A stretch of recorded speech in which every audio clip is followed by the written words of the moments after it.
was a bit of a different last quarter for you this week, Ross. How did you see it overall? Yeah, significantly different, wasn't it? They sort of did what we did.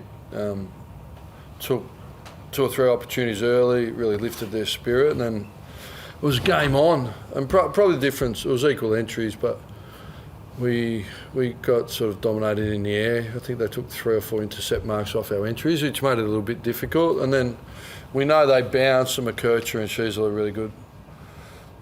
The mark is very hard to find them quickly, and they bounce. We just left the corridor open. They're a really strong corridor team. So, and then, yeah, which is all day, which has been our problem all year. We know what the problem. Too many marks inside forward 50. So I think it was 5 in the last, but 15 off 38 entries is a huge number. Like, which is frustrating for us. But you know, we just use that frustration to educate, develop a few of the younger players down there, and get better. But if we had it ticked over the scoreboard, just 2 goals out of 11 entries, we wouldn't have been. It was 1 point from 11, and they kicked 3-3. So it's not like they were off the charts, the amount, but we just dried up more than you want to. But there's some good composure, probably with a minute, 10 or 15 to go. You know, so excuse me, sorry.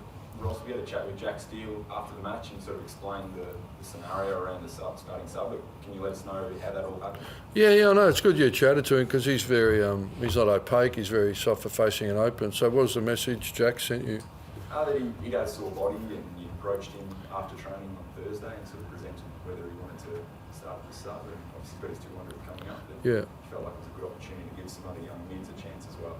Yeah, absolutely spot on, and that talks to keeping it engaged, and there's a lot that goes into the mix. We would ideally have liked to have been able to manage our mids a little bit more throughout the year, and those big inside mids and Jack and McRae, it's such a combative area in there.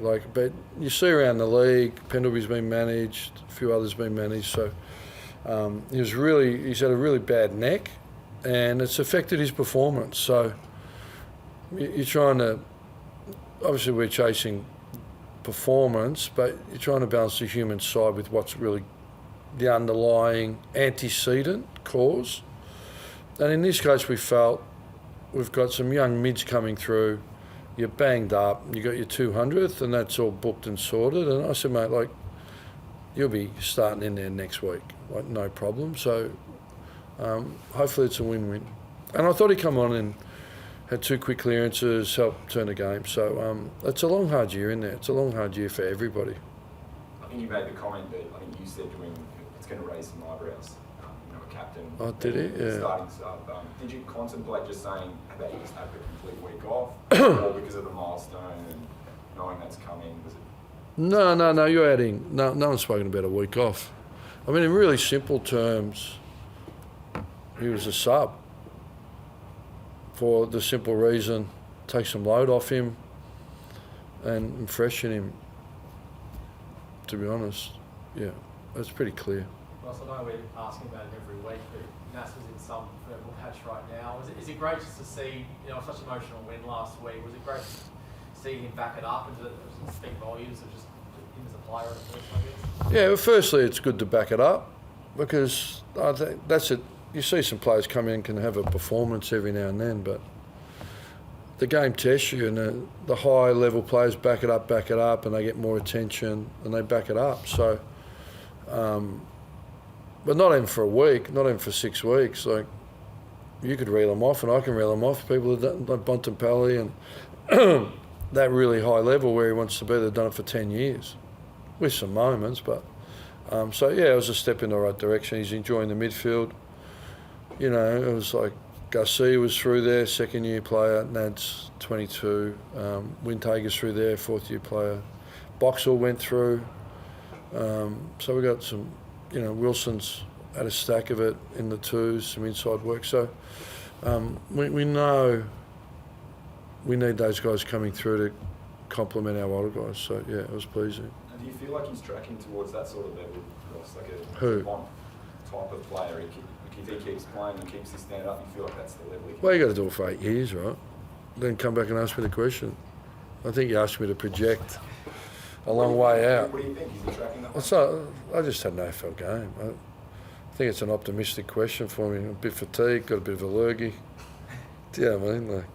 But it's exciting.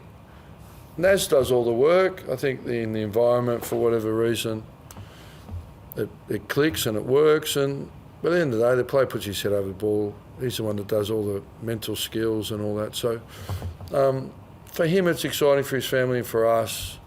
And we've got a battle on our hands, but we're up for the battle.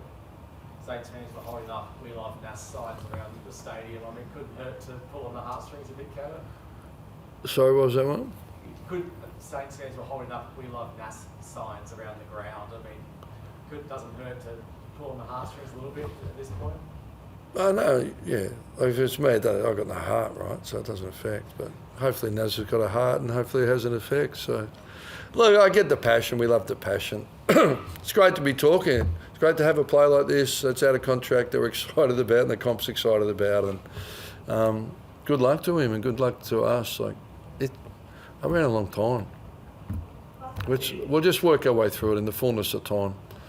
I'm sure there'll be an answer at some point, somewhere, at some point in time. Are you pleased with the excitement that last week's win has generated? I think it was only 32,000 today. It's clearly a crowd that has come because of last week and the kind of excitement from them. Yeah, well, you've got to write your own story, don't you? You've got to write your own story in this business.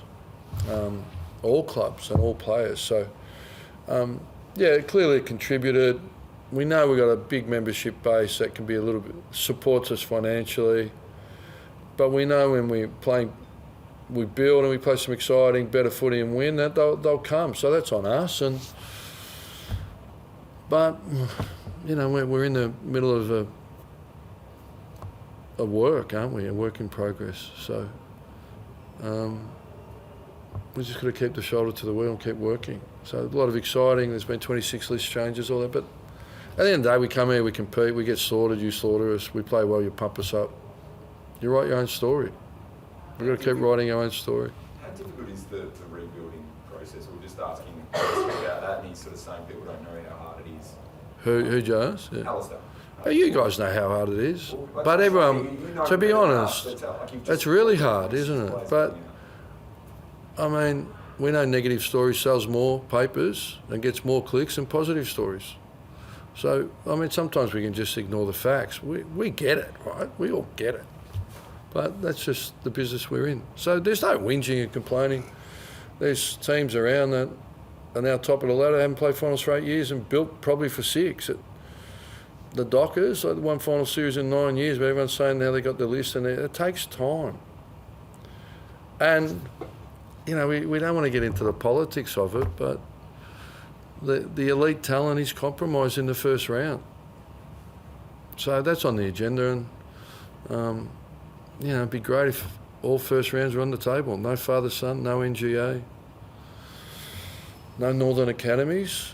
But then after that, after the first round, you can have everyone that you've developed and you want to engage and play footy. Let's see how badly you want to do it then. So the romance of the father-son, that isn't something that really holds an appeal for you? None. Not in the first round. None. Zero. We model everything on the NBA. Do they have father-son? Do they have free agents that can go to the top 4 clubs? We model everything. Derbies, showdowns, draft, except those issues. I don't know why.